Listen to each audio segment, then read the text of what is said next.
Bismillahirrahmanirrahim. Assalamualaikum warahmatullahi wabarakatuh. Innal hamdalillah, marilah kita menundukkan kepala kita, tawadu atas kebesaran Allah. Segala puji dan puja hanya kepada Allah lah tempat kita tambatkan. Dia pemilik langit dan bumi, Dia yang menghendaki segala sesuatu pasti terjadi. Di tangannya lah kita ini tergantung, dan Dialah juga pemilik surga dan neraka. Semoga apa yang kita lakukan pada pagi hari ini menjadi amalan yang kelak akan mengantarkan kita ke surga. Amin. Allahumma sholli ala Muhammad abdika wa nabika wa rasulika nabil ummi wa ala alihi wa sahbihi wa sallimu tasliman adada ma'ahatu bi ilmu wa hatu bi kulamu wa ahsu kitabu wa dhamma sadatina Abu Bakrin wa Umar wa Utsman wa Ali wa ani sahabati ajmain wa ani tabi'in wa tabi bi isani la yaumiddin. Salawat beriring salam tak pernah lepas daripada lisan kita kepada kepada manusia yang sempurna, manusia yang kita cintai, manusia yang membawa risalah Allah dari langit untuk dibagikan kepada kita semua, manusia yang kelak kita harap cemas untuk mendapatkan syafaatnya di yaumil akhir. Dialah Nabi Muhammad sallallahu alaihi wasallam. Ibu Rektor yang saya hormati, juga seluruh ibu-ibu pendidik yang saya muliakan atau juga istri pendidik. Sungguh saya sangat salut, hormat atas profesi ini. Ibu para pendidik itu yang mencerdaskan anak-anak bangsa. Kelak ini akan menjadi investasi jariah yang akan mengalir terus pada saat kita sudah tidak lagi bisa menambah amal ibadah. Insya Allah menjadi investasi yang luar biasa besarnya. Saya pernah ngobrol atau menganalisa, kenapa ya kalau anak-anak guru, anak-anak dosen kok biasanya pinter-pinter dan baik-baik gitu. Kayak Ibu Rektor barusan cerita, anaknya 2 sudah S3 semua gitu. Masya Allah, kenapa ya? Padahal ketika saya ngobrol dengan seorang guru, beliau bilang bahwa nggak sempat tuh didik ngajarin anak-anaknya. Dia bilang dia itu anak-anaknya tuh belajar sama ruang guru malahan. Sedangkan hidupnya dari bangun tidur sampai tidur lagi memikirkan bagaimana memandaikan anak orang. Kira-kira betul nggak ya? Memikirkan bagaimana metodenya, bahkan kalau sekarang sudah zaman WA ini, setiap saat di WA, ini gimana Bu, ini kayak gimana, ada masalah apa, harus siap membalas WA. Sampai tidak sempat mendidik anaknya sendiri, anaknya dilepas begitu aja. Nah, disinilah rahasia Allah. Ternyata apa? Anak-anak beliau sendiri, anak-anak para pendidik itu dididik langsung oleh Allah. Maka ini jawabannya kenapa anak para pendidik itu pinter-pinter, baik-baik, padahal orang tuanya memintarkan anak orang gitu. Dibalas oleh Allah langsung kontan. Masya Allah, tabarakallah. Ibu-ibu yang berbahagia, tema kali ini adalah, diulangi lagi ya, bersama Al-Quran raih sukses ibadah Ramadan. Ketika saya mendapat judul ini, langsung dalam hati saya bergetar hebat, serius Bu. Bersama Al-Quran sukseskan meraih sukses ibadah Ramadan. Betapa ibu-ibu ini sudah memikirkan bahwa sebentar lagi ada tamu agung yang dihadiahi oleh Allah Subhanahu wa taala bernama bulan Ramadan. Bulan ini bukan sembarangan bulan. Bulan ini adalah penghapus dosa 11 bulan lainnya, di mana kita sudah berlumuran dosa dan bisa dihapus dengan 1 bulan ini, bulan Ramadan. Maka ini benar-benar pemberian Allah yang harap-harap cemas Apakah kita kira-kira sampai ke sana? Sudah banyak doa-doa dilantunkan. Ya Allah, sampaikan aku sampai dengan bulan Ramadan. Bahkan salafus soleh, kalau sudah selesai bulan Ramadan, 11 bulan berikutnya dia hanya berdoa, ya Allah, sampaikan aku sampai dengan di bulan Ramadan, gitu. Ada orang yang dihukum mati, itu permintaannya kepada pemerintah, saya lupa namanya, tolong sempatkan saya matinya, hukuman itu di selesai bulan Ramadan. Karena begitu menginginkannya bisa beribadah di bulan Ramadan. Betapa berharganya bulan Ramadan ini. Bahkan ketika ibu-ibu duduk di sini semua, ada banyak jutaan makhluk yang sedang iri. Ya Allah, senang sekali ya. Ibu-ibu di Universitas Dharma Wanita Universitas Negeri Yogyakarta ini sedang menunggu bulan Ramadan yang tinggal menghitung hari. Seandainya mereka berteriak-teriak, ya Allah, izinkan aku untuk hidup kembali sejenak saja supaya bisa beribadah di bulan Ramadan. Makhluk-makhluk itu sudah tiada, sudah ada di alam kubur. Apa yang mereka inginkan? Robbi laula akhirtani ila ajalin qarib. Tolong aku, kembalikan aku sejenak saja untuk bisa beribadah di bulan Ramadan ini. Gitu. Dia akan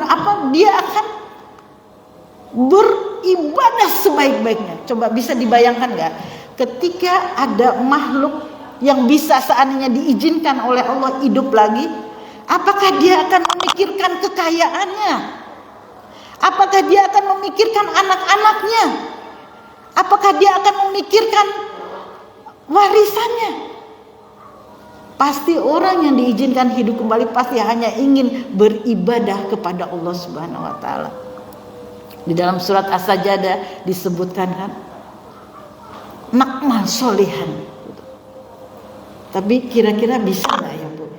Orang yang sudah meninggal hidup lagi diizinkan kemudian dia akan beribadah semaksimal mungkin.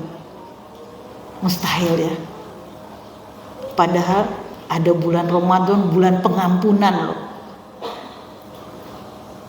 Tetapi kita yang masih hidup ini kira-kira bisa nggak beribadah seluruhnya? Hidup ini dijadikan untuk ibadah gitu. Masih punya kesempatan. Wa ma khalaqtul jinna wal insa illa liya'budun. Tidaklah aku ciptakan jin dan manusia kecuali untuk beribadah.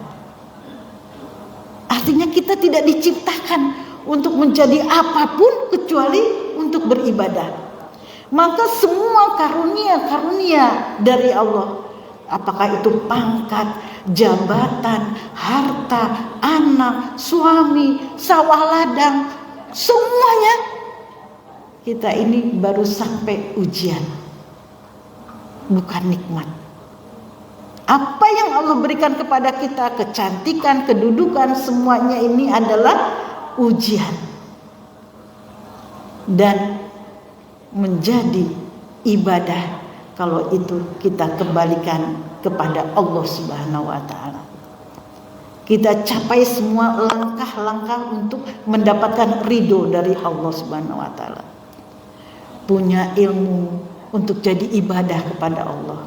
Punya harta, punya mobil untuk ngajak orang silaturahim, menengok orang sakit, membawa tetangga-tetangga untuk bisa berobat. Nah, itu akan menjadi ibadah gitu.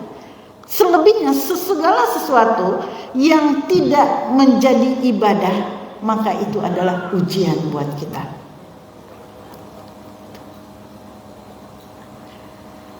Sekarang sebentar lagi tadi persiapan kita untuk memasuki bulan Ramadan ini. bagaimana Al-Quran bisa mensukseskan ibadah kita. Ada bulan Ramadan, Al-Quran ini ibu-ibu ya, Al-Quran ini adalah pemberian mukjizat dari Allah yang maha dahsyat. Di dalam surat Al-Ahzab ayat 72, itu langit, gunung, semua menolak ketika akan diberikan Al-Quran. Nggak sanggup, tidak sanggup menerima syariat-syariat yang ada di dalam Al-Quran. Tapi manusia menerima. Manusia menerima dengan konsekuensi. Apabila dijalankan syariat-syariat yang ada di dalam Al-Quran, maka diberi hadiah surga. Namun apabila tidak menjalani syariat-syariat yang ada di dalam Al-Quran, tempatnya di neraka. Jadi pilihan kita itu cuma dua, surga atau neraka.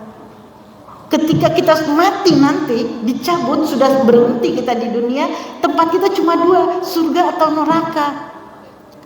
Maka saat inilah, saat hidup inilah menentukan kehidupan yang panjang nanti di akhirat. Apapun yang kita lakukan saat ini adalah menentukan kehidupan yang panjang di akhirat. Maka kita tidak punya pilihan lain bahwa setiap saat kita itu adalah untuk beribadah.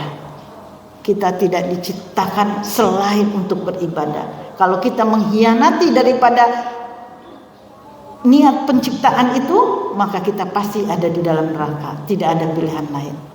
Bersyukur kita, Fakultas Universitas Yogyakarta memfasilitasi itu semua.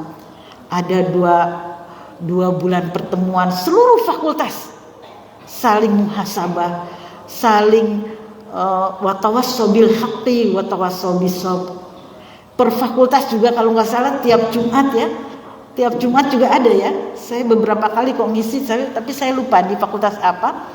Setiap Jumat juga ada. Gitu. Ini sebuah nikmat, anugerah, karunia yang sayang kalau kita lewati gitu. Disinilah tempat kita mengetahui siapa kita. Lepas semua kedudukan, pangkat, jabatan, kekayaan, semua sama gitu. Semua sama, takarub, merendahkan diri di hadapan Allah. Mencoba menjadi hamba yang benar-benar menghamba kepada Allah Subhanahu wa taala. Al-Qur'an adalah tadi sebuah mukjizat dari Allah Subhanahu wa taala. Apapun yang disentuh oleh Al-Qur'an menjadi mulia. Al-Quran diturunkan kepada Nabi Muhammad SAW. Maka Nabi tersebut, Nabi Muhammad SAW menjadi siapa?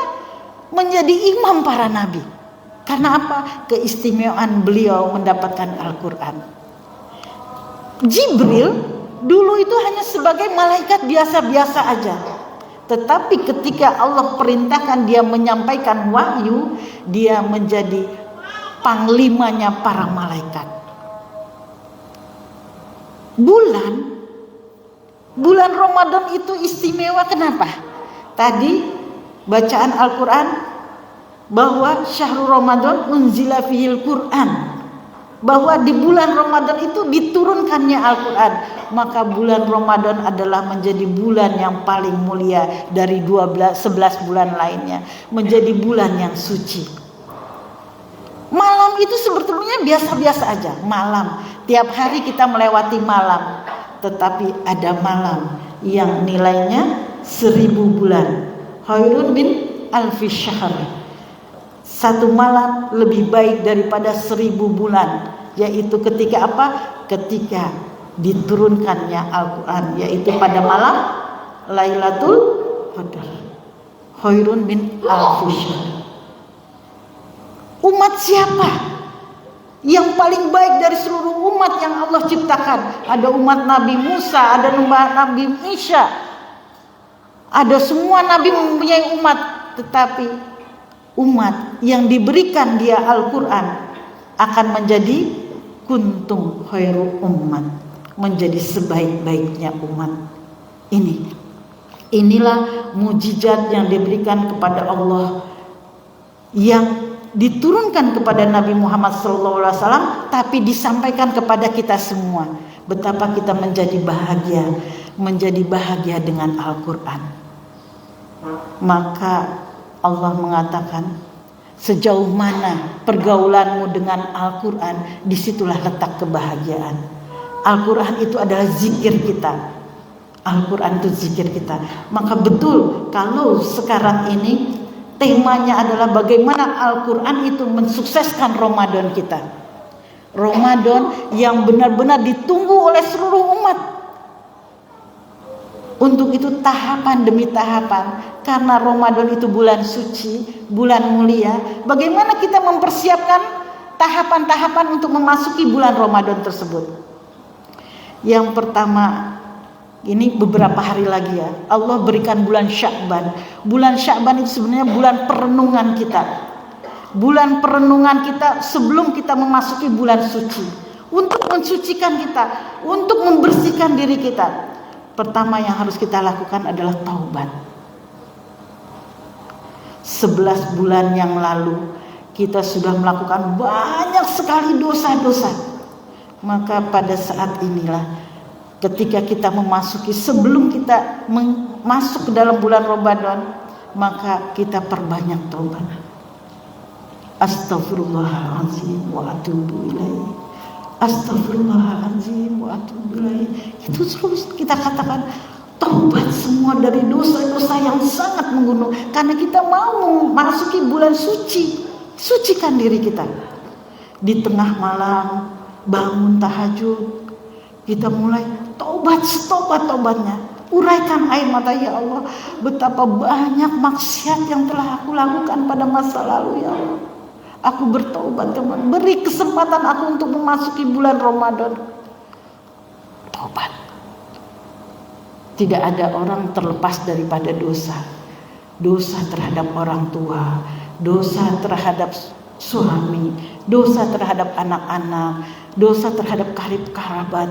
Coba kita mulai rajin silaturahmi kepada orang-orang yang mungkin pernah kita sakiti.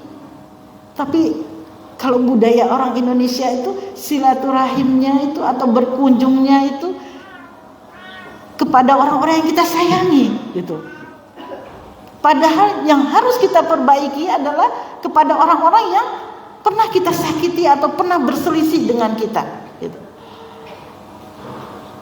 Harus banyak-banyak dibekali dalam surat Al-Imran ayat 183 dengan sampai dengan 186 itu. Wallazina yunfikuna fis sarra'i wad-dharra'i wal 'afina 'anil nas gitu. Ibu-ibu, mungkin kita pernah punya masalah dengan siapapun. Kita merasa benar, kita merasa terzolimi. Ada doa yang tidak pernah tertolak oleh Allah. Walaupun orang itu kafir, walaupun orang itu pelaku maksiat, walaupun orang itu penjahat, tapi doa mereka tidak akan pernah tertolak, yaitu doa orang terzolimi. Doa orang terzolimi itu tidak pernah tertolak oleh siapapun.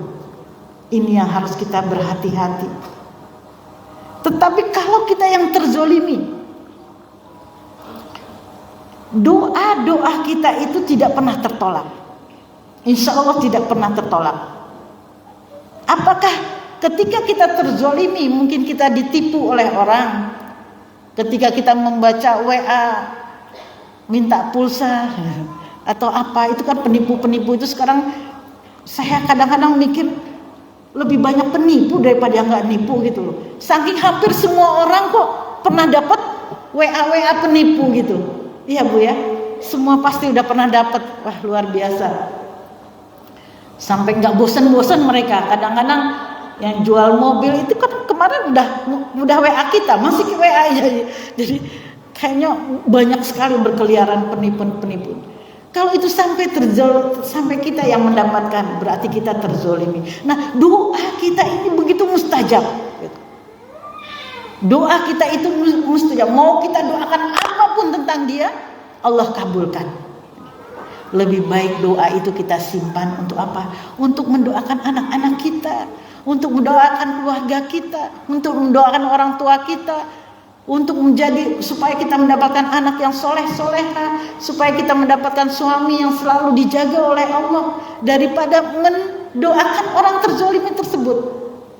Karena apa? Tadi dalam surat Al-Imran ayat 183 disebutkan wal afina aninas. Lebih baik kita maafkan. Kok semudah itu memaafkan? Yang dilakukan itu sudah sangat menyakiti misalnya gitu. Karena apa? Allah itu maha besar, Allah itu maha penyayang, Allah itu sangat ingin kita masuk surga. Kalau kita dizolimi, kita hanya akan mendapatkan bahwa doa kita makbul. Kita di akhirat nanti, di mana semua orang ingin menambah amal ibadahnya, ketika kita berbaris-baris dalam surat Al-Kahfi itu, ya, ketika orang berbaris-baris untuk mendapatkan kitabnya, kitab perbuatan kita semua tertulis di sana, ya. Pada saat kita WA mantan itu ada semua, walaupun ketika nulis itu udah di-delete. Nah, di buku kitab itu ada gitu. Ketika kita apapun lah yang kita lakukan, maksiat-maksiat semua ada. Pada saat itu kekacauan terjadi, di mana setiap orang pengen supaya ditambah amal ibadahnya. Ya Allah, ya wailatani mali hadzal kitab. Ya Allah, celaka, kitab apa ini? La yughadiru shaghiratan wala kabiratan illa ahsaha. Yang kecil, yang gede tertulis semuanya. Di saat itu apa? Terjadi kekacauan. Ini berat timbangan keburukanku. Berat gitu. Jadi aku dipastikan masuk neraka. Udah kelihatan di situ siapa yang wajahnya tertunduk, ya, wujuhu yauma idzin khasyiah, di mana wajah itu menjadi takutan gitu ya. Karena apa? Ternyata amalan dia, kebaikannya sedikit. Nah, di saat itu loh dia memikirkan, oh ya Allah, dia pernah menzolimi saya ya Allah. Terus apa maumu? Tolong kebaikan dia berikan kepadaku. Akhirnya sama Allah ditambah kebaikannya, sehingga berat timbangan kita nambah lagi gitu. Ya Allah, si itu juga pernah menzolimi aku ya Allah, pinjam kerudungku gak dikembaliin. Akhirnya kata Allah, baik, kebaikan dia ditambahin lagi ke kita. Ya Allah, saya pernah digibah oleh sama saudara saya. Apa kata Allah? Apa yang kamu ingin? Kebaikan dia berikan padaku, diberikan lagi. Ya Allah, dia pernah menipu saya ya Allah. Orang tolong ya Allah, kebaikannya kembali berikan padaku. Apa kata Allah? Lah dia gak punya kebaikan, wong dia itu kafir. Lalu apa? Kalau begitu ya Allah, ambil keburukanku kasih kepada dia. Dikabulkan. Masya Allah, itu pada saat itu dikabulkan apa yang kita inginkan itu. Karena terzolimi tadi. Tapi kata Allah, kamu hanya akan mendapatkan itu jika kamu maafkan orang-orang yang menzolimi itu. Surat Al-Imran 186, kamu akan mendapatkan jannati arduhas samawati wal ardh. Kamu akan mendapatkan surga yang luasnya langit dan bumi. Coba dahsyatnya memaafkan itu. Bukan main transferan pahala lagi. Kamu akan mendapatkan surga yang luasnya seluas langit dan bumi. Masya Allah. Ini orang yang terzolimi kalau bisa memaafkan saudaranya, kira-kira kita sanggup gak memaafkan? Siapapun yang menyakiti kita pada hari ini, ya Allah, aku maafkan mereka. Hutangnya udah sekian ratus juta, ya Allah, aku maafkan. Karena surga itu begitu mahalnya. Sanggup gak kira-kira? Kalau Allah mengatakan kamu mendapatkan 1 miliar atau kamu mendapatkan surga, ibu-ibu pilih mana? Yakin Bu? Kok gak yakin ya? Utang siang untuk ini 1 miliar di depan kita loh Bu, pemberian. Tapi kamu mendapatkan surga. Caranya cuma satu, maafkan semua saudara-saudaramu. Begini dahsyatnya Al-Quran mengajarkan kita. Tidak ada rasa kebencian lagi.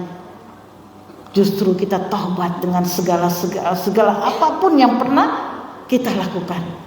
Pernah menyakiti orang, menyakiti anak, keluar kata-kata yang menyakiti pada siapapun, terutama kepada orang-orang yang terdekat. Kita ini berselisih kepada orang yang dekat. Mungkin saudara kandung, anak-anak, suami, orang tua, sahabat-sahabat. Pokoknya kita tuh akan berselisih dengan orang-orang yang dekat. Gak mungkin kita berselisih dengan orang Papua kan, gak kenal. Jadi disinilah kebesaran jiwa kita untuk bisa memaafkan. Ini sebagai uang muka lah istilahnya, perskot dulu untuk kita DP, untuk kita mendapatkan keindahan bulan Ramadan. Bersihkan itu semua dulu. Banyak-banyak taubat. Hutang-hutang dicari, siapa yang hutang belum dibayar, bayar. Kalau ibu-ibu para pendidik mungkin pernah pinjam buku siapa gitu, kita merasa ini nggak apa-apa, nggak dikembalikan, kembaliin. Kerudung punya siapa, kembaliin. Perisai itu, lemari-lemari itu, barang-barang yang tidak berguna dikuras. Ini mumpung bulan Ramadan itu bulan pembersihan, bulan pengampunan, maka dikuras itu lemari yang nggak kepake, barang-barang yang tidak dipakai itu. Makanya kalau beli baju itu yang penting, kalau perlu aja. Kalau beli barang-barang Bu ya, kalau saya sarankan yang perlu aja. Karena segala sesuatu akan dimintai pertanggungjawaban. Kita mungkin bisa bilang, kalau yang penting kan nanti kalau kita punya banyak baju bisa kita kasih ke orang yang bekas. Ingat nggak Bu? Kalau kita ngasih baju bekas, nilainya tetap bekas. Maka bagaimana kita bisa memberikan yang baru gitu. Sehingga supaya apa? Ketika kita masih punya yang di rumah, tapi kita pengen beli lagi, berikan yang baru buat orang. Adik saya kemarin cerita, kemarin lemari saya tak kuras. Wah, biarpun itu baju pesta, baju apa, supaya saya kasih ke pembantu saya. Banyak sekali saya kasih, semua yang bagus-bagus, saya tinggal menyisakan yang penting-penting aja. Yang gak pernah kepake, biasanya baju among tamu, baju seragam itu banyak sekali, saya kasihin ke pembantu saya. Terus saya tanya, terus diapain sama pembantumu? Tak tanyain, kecewa aku Bu. Kenapa? Sama pembantu saya dijual. Berapa dijualnya? 5.000, 7.000. Gak ada artinya, ya kan? Karena namanya nilainya bekas, gitu loh. Betapa sedihnya, ya Allah aku belikan itu ratusan ribu, tapi kalau udah bekas jadi diloakan tuh jadi 5.000, 10.000, 15.000, gitu. Maka kita usahakan bagaimana kalau beli itu yang perlu aja, karena apa tadi? Semua akan dimintai pertanggungjawaban. Barang-barang mulai sekarang apapun yang tidak berguna itu kita bersihkan gitu. Kalau masih bisa dipakai orang lain silahkan. Kalau enggak dijadiin lap aja. Kalau yang udah jelek-jelek itu jangan kasih. Kalau udah robek-robek itu jangan kasih lap aja. Tapi yang masih bisa dipakai kasih ke orang gitu. Anak saya itu buka pesantren di Gunung Kidul, Ponjong. Setiap hari dia menerima baju-baju dari orang-orang yang mau bersihin yang bersihin lemarinya. Beliau buka pesantren di desa terpencil di Ponjong, dapat wakaf 3 hektar. Jadi bayangin kalau ada orang wakaf 3 hektar, pastilah itu di hutan ya. Tapi beliau sudah mengabdikan diri untuk pondok pesantren, dia buka lahan, mulai buka pesantren. Orang-orang yang ngasih baju bekas itu dia taruh digantung-gantung. Masyarakat siapa yang mau ngambil silakan, gitu. Dia bilang, "Mah, sudah sebulan ini aku lihat orang-orang jadi cantik-cantik semua," katanya. Orang-orang sana yang tadinya baju sekarang udah cantik-cantik semua, pakai baju orang yang di kota tapi yang pakai kerudung semuanya. Dia buka setiap hari Jumat, dia buka pengajian gitu. Ibu-ibu sudah rapi semua, udah cantik-cantik dengan baju-baju yang modern gitu. Karena apa? Ya, dari ibu-ibu di kota itu mereka selalu memberikan bajunya. Kalau orang di desa itu Bu, mereka kaya, tapi kayanya itu adalah sawah ladang gitu. Nanam sawah, nanam padi, tapi kan nggak jadi uang, ya kan? Tetapi kalau seandainya itunya mereka kalau mau nyumbang gitu, mereka baru bakar kayu untuk jadikan arang, baru dijual, baru punya uang. Jadi untuk beli baju itu jauh dari angan-angan mereka itu. Dan ketika baju-baju orang kota itu yang untuk membersihkan lemarinya supaya tidak dimintai pertanggungjawaban, mereka jadi cantik-cantik. Kayak gini Bu, pengajiannya banyak yang datang dan hampir semua itu mereka pakai baju-baju orang kota gitu. Masya Allah. Nah, masih bisa kita salurkan. Membersihkan diri ya, kita bertobat terus kepada Allah. Mulai sekarang ini tidak pernah lepas daripada taubat. Seringkali kita menyakiti orang tanpa kita sadari, gitu, tanpa kita sadari. Maka pertobatan ini adalah pintu gerbang utama untuk kita memasuki bulan Ramadan, bulan yang suci tersebut. Yang kedua, apalagi yang harus kita lakukan? Pembersihan hati. Tidak ada benci, tidak ada iri, tidak ada dengki. Bersihkan hati kita betul-betul. Taharatul qulub, membersihkan hati. Tazkiyatun nafas. Dengan cara apa? Dengan cara menghadiri majelis-majelis taklim. Dengan cara membaca Al-Quran. Dengan cara berzikir. Terus subhanallah walhamdulillah wala ilaha illallah wallahu akbar. Hentikan semua kegiatan-kegiatan yang tidak mengandung nilai ibadah lagi. Apapun, ayo kita me time me time ke mall, udah itu udah gak penting banget. Karena apa? Kita akan mendapatkan hadiah penghapusan dosa dari 11 bulan yang telah kita lakukan. Mulai sekarang step by step pembersihan hati gitu. Gak adalah benci, iri dan sebagainya. Sayang sama siapapun, sama orang-orang yang menyakiti kita, sama orang yang pelit sekalipun kita sayang, keluarkan rasa cinta kita. Ya Allah, hamba hanya mengharapkan ridho-Mu gitu. Bersihkan hati kita semuanya, mulai berhenti marah-marah gitu sama anak, sama suami, sama siapapun, berhenti marah gitu. Itu juga termasuk pembersihan hati.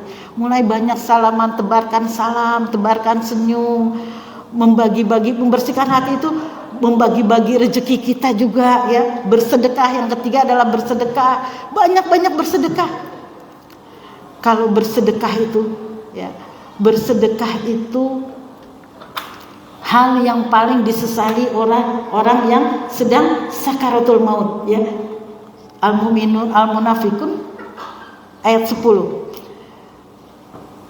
Tadi Rabbi laula akhirtani ila ajalin qarib fa asdaku. Jadi orang-orang yang sedang sakaratul maut itu Bu, kita akan sampai di sana. Kita akan sampai di sana, siapapun kita akan sampai di sana. Kita akan dibayangkan apa? Dibayangkan neraka gitu. Dibayangkan api neraka yang bergolak-golak. Dan antara kita dengan api neraka itu dibatasi oleh sedekah. Maka kenapa penyesalan orang yang sakaratul maut itu sedekah? Karena semakin banyak sedekah, semakin jauh kita dari bayangan api neraka, berganti dengan keindahan surga gitu. Maka itulah yang paling disesali. Selagi kita belum sampai di sana, maka kita masih bisa melakukan sedekah itu apapun. Rasulullah mengatakan ketika di bulan Ramadan itu sedekahnya seperti kilat menyambar gitu. Pantangan dia lihat orang susah, pantangan ada orang yang meminta sedekah. Mulai banyak-banyak apapun yang kita miliki itu gampangin sedekah. Seolah kita 11 bulan nyari uang, habiskan di bulan Ramadan ini. Sedekah. Sedekah juga pembersihan jiwa. Nah, ketika di bulan Ramadan kita harus punya kurikulum. Apa yang harus kita lakukan supaya Ramadan itu sukses? Yang pertama, jelas di bulan Ramadan tuh kutiba alaikumusya kama kutiba alal ladzina min qablikum la'allakum tattaqun. Bahwa di bulan Ramadan kita pastilah puasa. Betul ya Bu ya? Wajib puasa. Bahkan salah satu syarat wanita masuk surga itu adalah puasa di bulan Ramadan sebulan penuh. Artinya apa?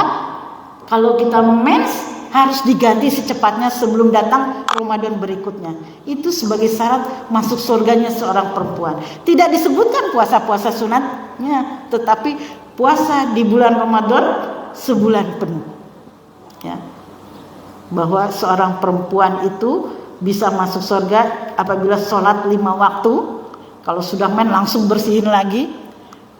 Soma Ramadan, puasa di bulan Ramadan. Kemudian apa? Taat pada suaminya. Cukup itu aja. Jadi dulu pernah saya berpikir, kok enak banget ya jadi laki-laki gitu. Jadi laki-laki itu harus kita taati, harus kita hormati gitu. Dan dia kedudukannya ar-rijalu qawwamuna 'alan nisa, lebih tinggi dari perempuan. Warisannya laki-laki itu berapa, Bu? Mislu hazin unsaya, 2 kali lipat daripada perempuan. Tadinya saya mikir kayak gitu, enak ya jadi laki-laki. Pernah punya cerita, Bu. Jadi kita kadang-kadang mencari ibrah, mencari hikmah dalam segala sesuatu.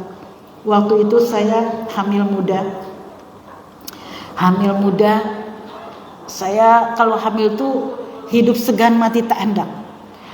Jangankan makan apa yang air liur aja susah ditelen. Wah, pokoknya gak makan, keluar semua. Ya mungkin pengalaman ibu-ibu seperti itu. Kemudian saya keluar dari, lihat di dapur gitu, keluar dari jendela dapur tuh saya lihat kelinci saya, Bu. Kelinci saya sedang hamil. Apa yang dia lakukan, Bu, kelinci itu ketika mau melahirkan itu? Jadi ketika saya merenung, berat sekali jadi perempuan. Hamil muda berat, hamil tua, tidur miring salah, tidur telentang salah, jalan salah, duduk salah. Kemudian melahirkan seberat itu, ya. Melahirkan, ya ini semua ibu sudah tahu ya betapa sakitnya melahirkan. Kemudian menyusui, gak pernah lepas daripada anak, digantung terus, ya. Wahnan ala wahnin kalau lagi hamil. Kemudian membesarkan, mendidik. Al-ummu madrasatul ula, ibu pendidik pertama bagi anaknya. Dan ketika anak kita nikah, Bu, siapa yang dicari? Bapaknya. Gak ada bapaknya gak jadi nikah. Dan siapa di belakang nama anak kita? Apa nama kita, Bu? Yang 8 bulan, 9 bulan, 10 hari gembel kemana-mana. Itu siapa yang di belakang nama anak kita? Bapaknya lagi. Saya bilang, ya Allah, rahasia apa ini ya Allah? Gitu kan. Rahasia apa ini ya Allah? Kok begini-begini amat jadi perempuan? Dan ketika saya melihat kelinci tadi, Bu, apa yang dilakukan saya kelinci, Bu, kalau mau melahirkan? Dia cabut rambut bulu-bulunya itu. Dia yang bikin lubang dulu. Dan dia keluarin terus sedikit demi sedikit lubang itu dibikin. Laki-lakinya si kelinci apa? Nunggu di atas, cuma menggeserkan tanah yang sudah dikeluarkan oleh betinanya. Jadi terus sampai akhirnya lubang itu dalam, dan kemudian memasukkan ada kresek, ada daun kering dan sebagainya. Dan terakhir dia cabuti bulu-bulunya si betina tadi, dimasukin ke dalam situ, dimasukin bulu-bulunya. Si laki-lakinya ngapa? Ikut mencabut bulunya si betina. Jadi dikumpulin di bawah, pas saya lihat, saya senter, Bu, alangkah enaknya di dalam kelinci, di dalam lubang kelinci itu, empuk, genjuk-genjut, gitu. Akhirnya pada waktunya melahirkan, si kelinci itu masuk melahirkan. Ya, kemudian setelah melahirkan masih berdarah-darah itu kelinci keluar, dikejar-kejar sama jantannya yang udah nggak kuat lagi. Coba, ya Allah, aku segininya mengeluh gitu, gimana dengan kelinci tadinya. Tapi setelah saya mengkaji, ternyata perempuan itu begitu dimuliakan oleh Allah Subhanahu Wa Taala. Perempuan, laki-laki itu gak bisa dia masuk surga melenggang sendirian, kecuali dia membawa serta istrinya, gitu. Jadi surganya istri itu ada di tangan suaminya. Jadi suami walaupun dia sehebat apapun, sesoleh apapun, kalau suami istrinya tidak jadi masuk surga, suaminya akan dibawa ke neraka sama istrinya. Ini hebatnya perempuan itu, betapa beratnya jadi laki-laki itu. Dia bertanggung jawab terhadap surga istrinya, dia bertanggung jawab kepada surga anak gadisnya, dia bertanggung jawab pada saudara perempuannya yang belum nikah. Gitu. Seberat itu. Gak bisa dia, walaupun dia soleh, walaupun dia baik, kalau dia melenggang sendirian ke surga, dia akan diprotes oleh istrinya. Ya Allah, jangan biarkan suamiku itu masuk ke surga ya Allah. Kenapa? Dia kan rajin ibadahnya. Karena aku masuk neraka gitu. Lah kenapa kamu masuk neraka? Karena ketika di dunia dia tidak mendidik aku, dia tidak ngajarin aku, dia ibadah sendirian. Jadi bagaimana seorang suami itu dia harus mendidik istrinya supaya bisa sama-sama masuk surga. Maka disitulah kenapa seorang istri itu harus taat kepada suaminya. Terus kemudian apalagi kurikulum kita untuk masuk ke dalam bulan Ramadan itu, untuk ini adalah nanti di bulan Ramadan itu kita harus membiasakan diri beribadah. Mulai sekarang kita harus membiasakan diri beribadah. Sholat biasanya hanya sholat wajib, sertakan dengan sunat-sunatnya. Gimana Bu? 2 rakaat sebelum subuh, 4 rakaat sebelum zuhur, 2 rakaat sesudah zuhur, 2 rakaat sesudah maghrib, 2 rakaat sesudah isya. Itu ada 12 rakaat sunat rawatib muakkad. Artinya sholat yang disuruh banget. Bagi orang-orang yang beriman itu bukan sunat lagi, anggap ini wajib. Sebelum subuh ya pasti kita sholat sunat, gitu. Pasti gitu. Itu sholat itu kita jadikan kebiasaan kita hidup sehari-hari. Terus lakukan sholat sunat itu. Kemudian apa? Malam tahajud. Itu tahajud. Ini tadi 12 rakaat sunat yang kita lakukan itu Allah akan memberikan surga buat kita. Akan dibuatkan rumah di surga. Gitu. Pokoknya tujuan hidup kita itu adalah bagaimana mencapai surga. Sholat tahajud. Sesungguhnya sholat tahajud itu adalah jawaban dari semua pertolongan Allah. Jadi pertolongan Allah itu ada di dalam sholat tahajud. Kalau ibu masih punya masalah, masih berkeluh kesah, itu jangan berhenti sholat tahajud. Di situ pertolongan Allah. Dekatnya Allah ketika kita sholat tahajud itu sedekat kejaman mata. Gitu. Allah mendampingi hamba-hambanya yang sholat tahajud. Kemudian nanti biasakan sholat suruknya. Sholat suruk itu adalah 1 jam setelah sholat subuh kita berada diam di atas sajadah kita. Nggak perlu di masjid, kalau perempuan itu boleh sholat di kamarnya. Tapi di atas sajadah kita zikir, kita istighfar, kita baca la ilaha illallah. Kalau Rasulullah yang sudah dijamin surga aja istighfar sehari minimal 100 kali. Maka kita yang berlumuran dosa itu pantas nggak kalau 1000 kali gitu. Istighfar terus, baca terus istighfar itu setiap saat gitu. Maka kalau sekarang ini orang-orang yang menginginkan Ramadannya itu menjadi sukses itu nggak banyak ngobrol lagi gitu, nggak banyak ngobrol lagi. Apalagi nanti di bulan Ramadan itu jadi kalau sebelum masuk Ramadan tuh ibu-ibu ya, kumpulkan anak-anak itu semua. Itu anak kita, suami kita, pembantu kita, orang tua kita, kumpulin. Ini kan belum masuk Ramadan. Nanti hari Jumat ibu mau masak enak. Kamu request apa? Pengen ini, pengen ada semua. Tapi semua harus hadir habis maghrib misalnya gitu ya. Di situ kita sebagai orang rumah, sebagai ratunya rumah, kita bilang, anak-anak, mari kita berjanji. Sebentar lagi kita mau memasuki bulan Ramadan. Mari kita tekadkan hati, janji kita bahwa kita akan masuk surga sekeluarga. Itu harus ada perjanjian Bu dengan anak-anak. Kita mau masuk surga sekeluarga. Caranya gimana? Saling mengingatkan. Kalian jangan marah kalau dibangunin sahur. Jangan marah kalau dilarang sesuatu yang tidak pada guna tempatnya. Kita akan masuk surga sekeluarga.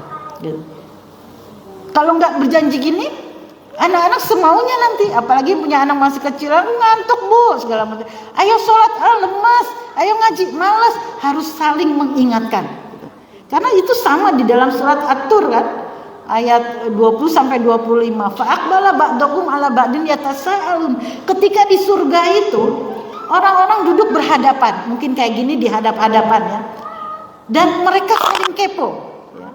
Dalam surat At-Tur tuh. Saling kepo apa? Saling bertanya, kamu kok ada di surga? Sekeluarga lagi gitu. Terus mereka akan bertanya, sesungguhnya inna kunna, ketika kami di dunia, kami selalu mengingatkan tentang adanya azab api neraka. Nah, ini perlu bu. Saya waktu Ramadan pernah saya teleponan dengan teman yang sudah lama gak ketemu, telepon aja. Tiba-tiba anak saya langsung ngasih tanda, suruh berhenti gitu.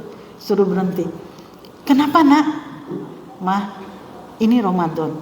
Lebih baik ngaji daripada ngobrol. Oh iya nak, iya nak. Kenapa? Sudah ada perjanjian kalau diingetin harus manut gitu. Jadi kalau anak buka aurat kita ingetin semua harus manut. Nah inilah keluarga-keluarga yang kelak akan di dalam surga. Kemudian kembali lagi yang paling penting dalam ibadah Ramadan itu adalah tadi membaca Al-Quran.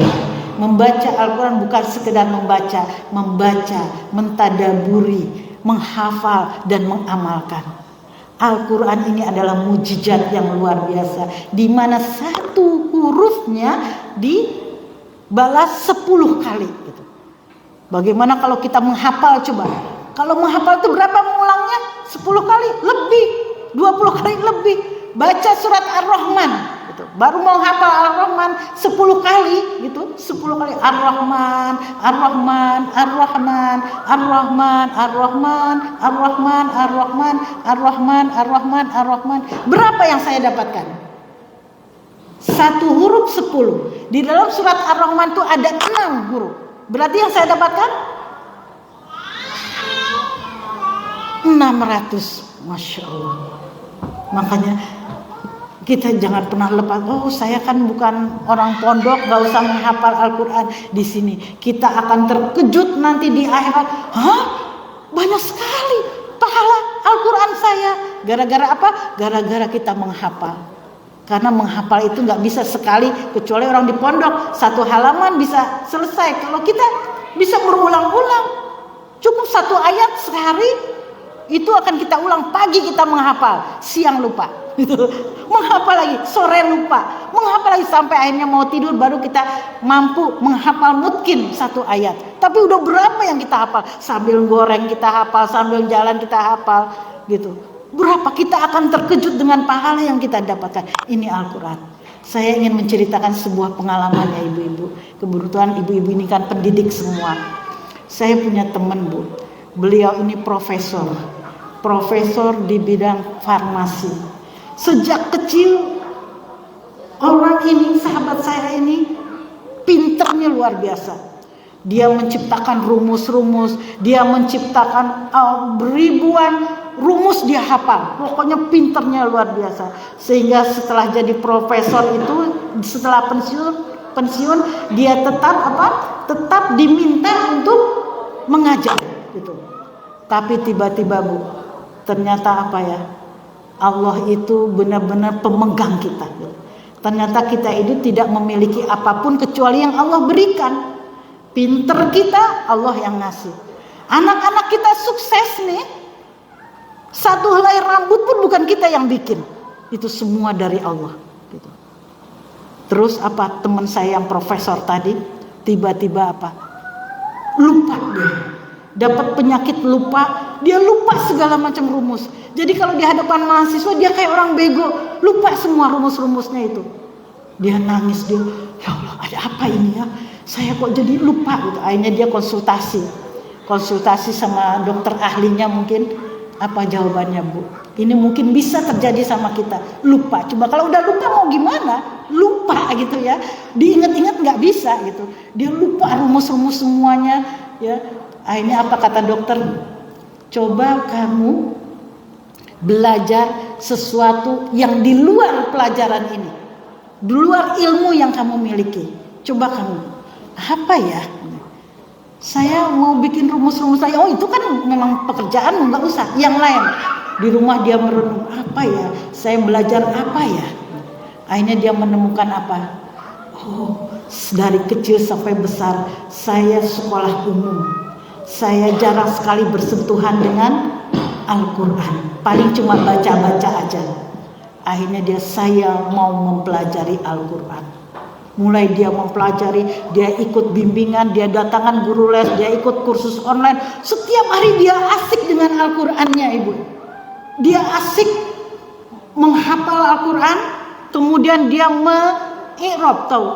Kenapa ini fathah, kenapa ini majrur. Semua pelajaran di pondok ulumul Quran itu dia pelajari terus, tekun dia pahami tafsirnya, dia pahami asbabun nuzulnya, pokoknya tentang Al-Quran dan dia keasikan terus sampai akhirnya saya melihat dia itu seperti ilmunya orang pondok. Dia ngerti semua tentang Al-Quran, bahkan dia banyak hafal tentang Al-Quran, termasuk terjemahannya, termasuk tafsirnya, termasuk hukum-hukumnya, termasuk asbabun nuzulnya, termasuk hikmah-hikmah yang luar biasa, termasuk balaghahnya, keindahan bahasa dari Al-Quran. Justru dia bisa memaparkan dengan begitu indahnya.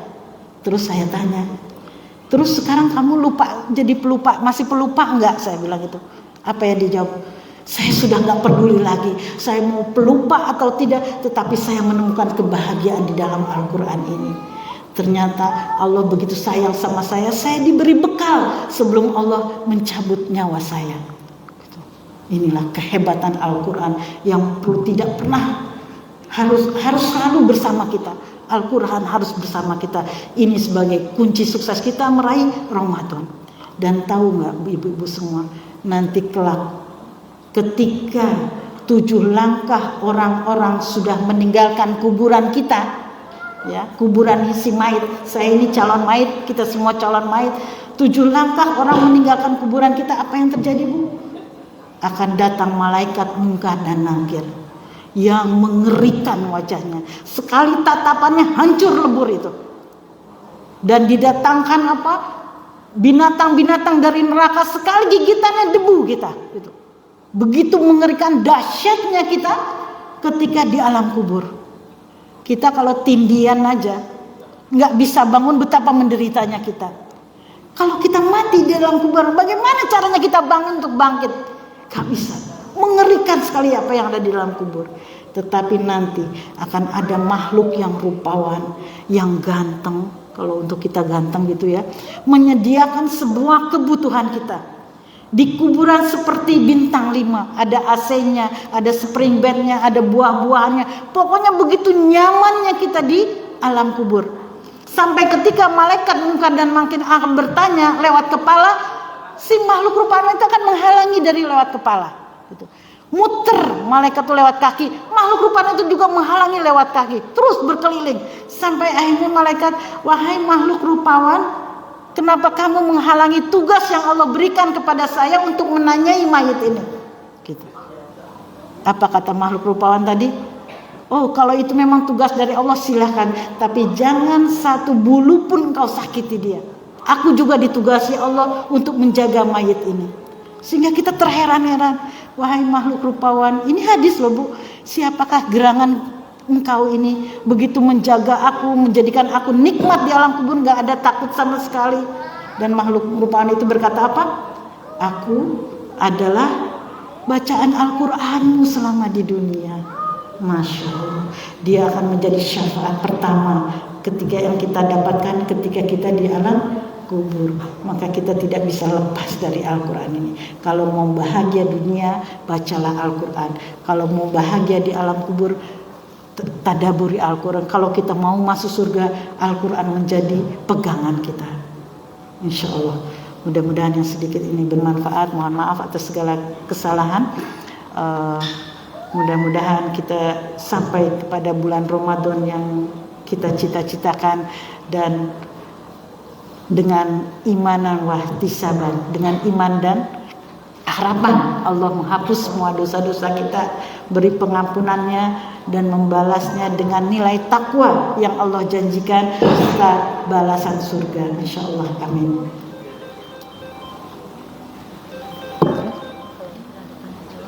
Boleh, asal ada waktunya. Bismillahirrahmanirrahim.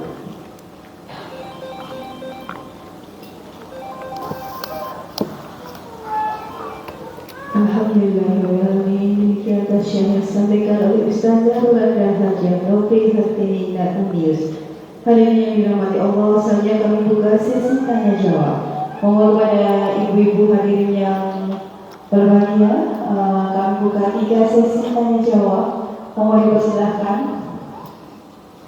Ada hadiahnya ibu-ibu, mohon jika ingin bertanya baik, monggo ibu.